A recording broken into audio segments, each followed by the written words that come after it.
السلام علیکم ورحمۃ اللہ وبرکاتہ۔ محترم سامعین، اجالا چاندنی امید اسلامک چینل سے میں آپ کی خدمت میں حاضر ہوا ہوں۔ نئے آنے والے ناظرین سامعین میرے چینل کو سبسکرائب کریں اور سارے ناظرین و سامعین ویڈیوز کو واچ کریں، زیادہ سے زیادہ سماعت کریں، سنیں، تاکہ اسلامی معلومات آپ کے دل و دماغ میں راسخ ہو جائیں اور آپ استفادہ مکمل طور پر کر سکیں۔ تو آج کی ویڈیو میں سورہ فاتحہ کے اندر جتنے بھی علوم اللہ نے مختصراً بیان فرمائے ہیں ان پر میں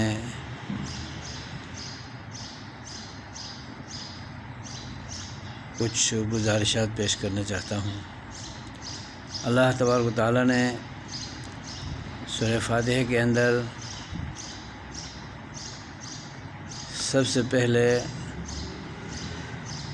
الحمدللہ رب العالمین کے فرمان کے ذریعے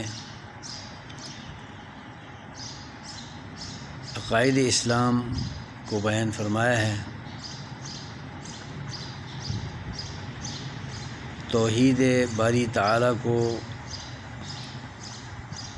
اشارتاً کنایتاً مختصراً جامع انداز میں بیان فرمایا ہے، کیونکہ لفظ رب کے اندر اللہ رب العالمین کے خالق ہونے، مالک ہونے، رازق ہونے، معبود و مشکل کشا ہونے، مسجود اور مولا دستگیر ہونے کو اللہ تبارک و تعالیٰ نے بیان فرمایا ہے۔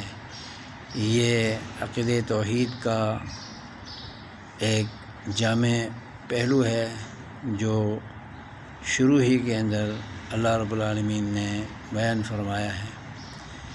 اس پر سب ناظرین و سامعین توجہ فرمائیں اور اسے اپنے دل و دماغ میں مرکوز کریں، پختہ کریں۔ السلام علیکم ورحمۃ اللہ وبرکاتہ۔